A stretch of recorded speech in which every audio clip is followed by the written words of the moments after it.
আসসালামু আলাইকুম। আমন্ত্রণ গোল্ডেন এজ হোম কেয়ার উত্তর আমেরিকা বাংলা ভিশন সংবাদে আপনাদের সাথে আছি আমি নাদিরা আশরাফ। চতুর্থ দিনের মতো চলছে ইরানের সাথে যুক্তরাষ্ট্র ও ইসরায়েলের সংঘাত। হিজবুল্লাহ গেরিলাদের দমনে লেবাননের রাজধানী বৈরুত লক্ষ্য করে মঙ্গলবার নতুন করে হামলা শুরু করেছে ইসরায়েল। ইরান ও লেবাননের বিভিন্ন জায়গায় ইসরায়েল ও যুক্তরাষ্ট্রের হামলায় নিহতের সংখ্যা 787 ছাড়িয়েছে। মার্কিন ও ইসরায়েলি বাহিনীর হামলায় আহত ইরানের সর্বোচ্চ ধর্মীয় নেতা আয়াতুল্লাহ আলী খামেনির স্ত্রী বাঘের জাদেহ চিকিৎসাধীন অবস্থায় মারা গেছেন। 3 থেকে 4 সপ্তাহ ইরানে হামলা চলতে পারে বলে হুঁশিয়ারি দিয়েছেন মার্কিন প্রেসিডেন্ট ডোনাল্ড ট্রাম্প। বলেন, মুন হামলা এখন পর্যন্ত শুরুই হয়নি, প্রয়োজনে দীর্ঘদিন ধরে চলবে হামলা, যতক্ষণ পর্যন্ত না আমেরিকা বিরক্ত না হয়ে পড়ে। এরই মধ্যে মধ্যপ্রাচ্যে নতুন করে যুদ্ধ বিমান মোতায়েন করেছে যুক্তরাষ্ট্র। পাঠানো হয়েছে জ্বালানি ভরার বিমানও। সৌদি আরবে মার্কিন দূতাবাসে হামলার প্রতিশোধ নিতে কড়া হুঁশিয়ারি দিয়েছেন প্রেসিডেন্ট ট্রাম্প। এদিকে ইসরায়েল ও মধ্যপ্রাচ্যে যুক্তরাষ্ট্রের ঘাঁটি লক্ষ্য করে হামলা অব্যাহত রেখেছে ইরান। 6 মার্কিন সেনাসহ নিহত হয়েছে 16 ইসরায়েলি নাগরিক। ইরানের হামলা থেকে বাঁচতে জর্ডান, কুয়েত, লেবানন, ওমান, কাতার, সৌদি আরব, সিরিয়া, সংযুক্ত আরব আমিরাত সহ 15টি দেশের মার্কিন নাগরিকদের মধ্যপ্রাচ্য ছাড়ার নির্দেশ দিয়েছে যুক্তরাষ্ট্র।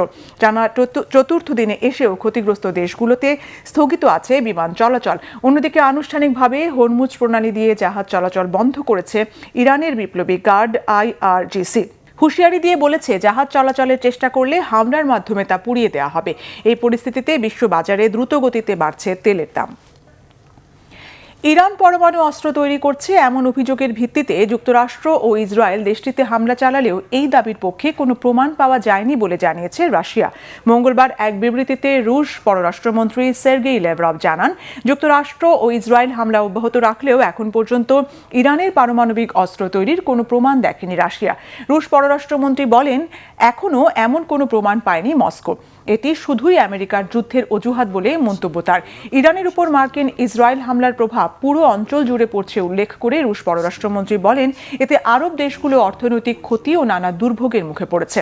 তবে মার্কিন প্রেসিডেন্ট ডোনাল্ড ট্রাম্পের দাবি, ইরানের পরমাণু অস্ত্র ও দূরপাল্লার ক্ষেপণাস্ত্র কর্মসূচি ঠেকাতেই এই যুদ্ধ প্রয়োজন ছিল।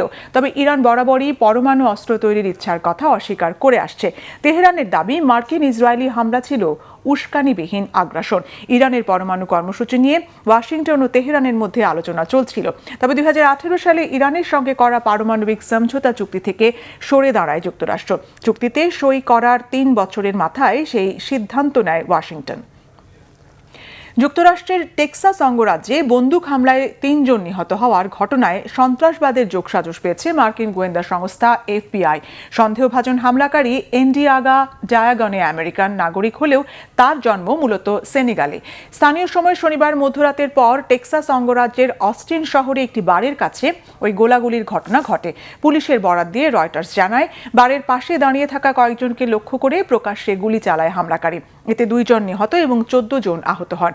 আহতদের মধ্যে 3 জনের অবস্থা গুরুতর। হামলার পরপর একটি গাড়িতে করে পালিয়ে যাওয়ার চেষ্টা করে হামলাকারী।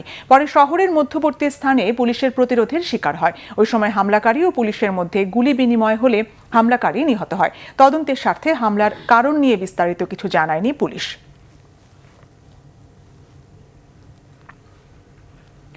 এই ছিল এখনকার মতো। আগামী শনিবার বাংলাদেশ সময় সকাল 6টায়, শুক্রবার নিউ ইয়র্ক সময় রাত 8টায় উত্তর আমেরিকা বাংলা ভিশন সংবাদ দেখার আমন্ত্রণ রইল। সঙ্গে থাকায় ধন্যবাদ।